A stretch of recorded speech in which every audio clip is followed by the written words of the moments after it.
Salutations! C'est un petit peu bizarre de redire salutations comme ça, parce que oui, en fait, j'ai tourné la vidéo de vendredi juste avant, donc en fait, je dis 2 fois salutations pour faire 2 vidéos séparées, et donner l'impression que je les ai tournées à 2 jours d'intervalle. Sauf que je suis habillé exactement pareil, que j'ai la même coiffure, et que ma barbe est à la même longueur. J'aurais dû peut-être me rajouter une fausse barbe. Et oui, je suis comme ça, je balance tous les secrets de tournage. D'un côté, ceux qui ont le souci du détail l'auront remarqué. Bref, passons à la vidéo. S'il y a un smartphone que j'attends particulièrement en 2019, c'est bien le Google Pixel 4. Voir sa déclinaison, le Pixel 4 XL. Ah, le 4 m'intéresse plus. C'est la semaine du Pixel au final, je viens de sortir une vidéo mercredi sur le Pixel 3a, et là je vous parle du Pixel 4. Bref, parlons de ce qui se dit à son sujet.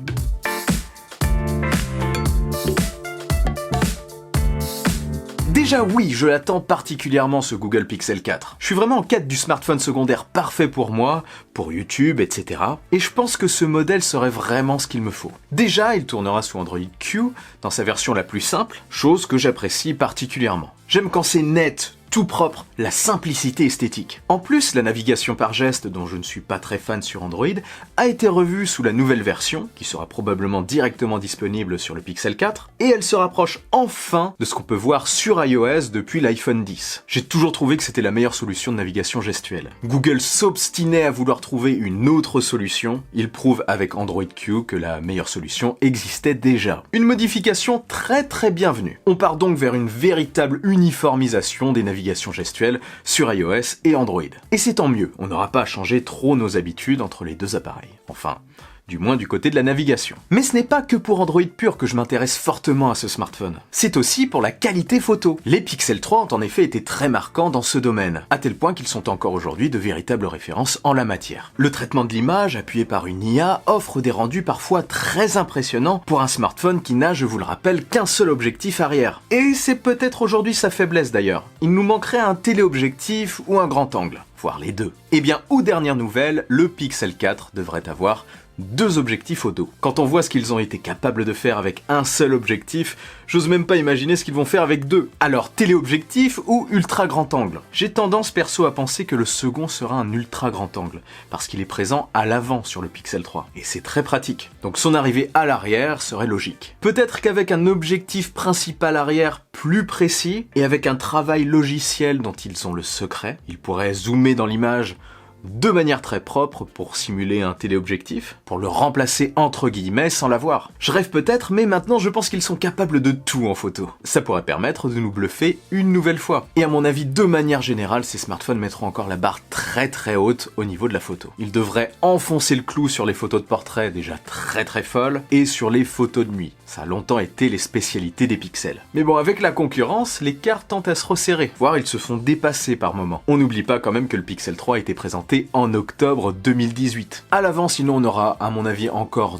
2 objectifs frontaux, toujours le classique et le grand angle. C'est super appréciable et c'est désormais leur marque de fabrique. Par contre, ces objectifs et les enceintes ne seraient plus cette fois-ci dans une grosse bande noire ou dans une grosse encoche comme sur le Pixel 3 XL, mais dans un poinçon allongé sur un angle. En gros, si vous voulez vous faire une idée, comme sur le Samsung Galaxy S10 Plus. La question est de savoir si ce sera aussi élégant que sur les modèles de Samsung, ou si ce sera plus gros et plus disgracieux. Parce que Google a quand même pu prouver avec ses smartphones qu'ils étaient capables du meilleur comme du pire. Parce que oui, la grosse encoche et l'énorme menton ont beaucoup fait parler d'eux. Heureusement que l'OS et la photo ont rattrapé le coup. Donc cette fois-ci, on partirait sur un bel écran OLED poinçonné et beaucoup plus bord à bord. Si c'est le cas, ça pourrait vraiment cartonner. Côté design, toujours, on perdrait enfin apparemment le lecteur d'empreintes au dos qui atterrirait cette fois-ci sous l'écran. C'est quelque chose qui est devenu classique depuis 2018 et surtout en 2019. Rien ne dit par contre si au niveau de la sécurité, on aura une reconnaissance faciale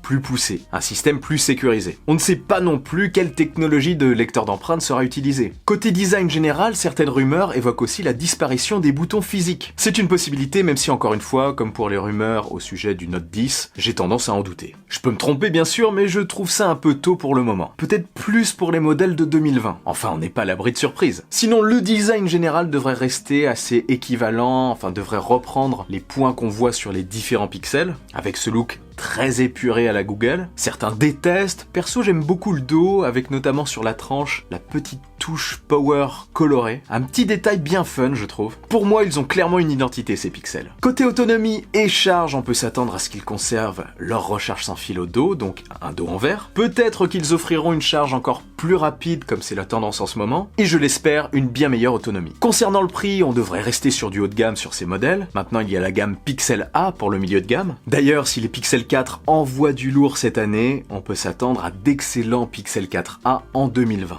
Des super milieux de gamme. Oui, je sais, je me projette déjà sur un an, mais que voulez-vous? Je ne peux pas m'en empêcher. Si vous étiez dans ma tête, vous verriez que je ne m'arrête pas une vision sur un an. Ça part loin, loin, loin.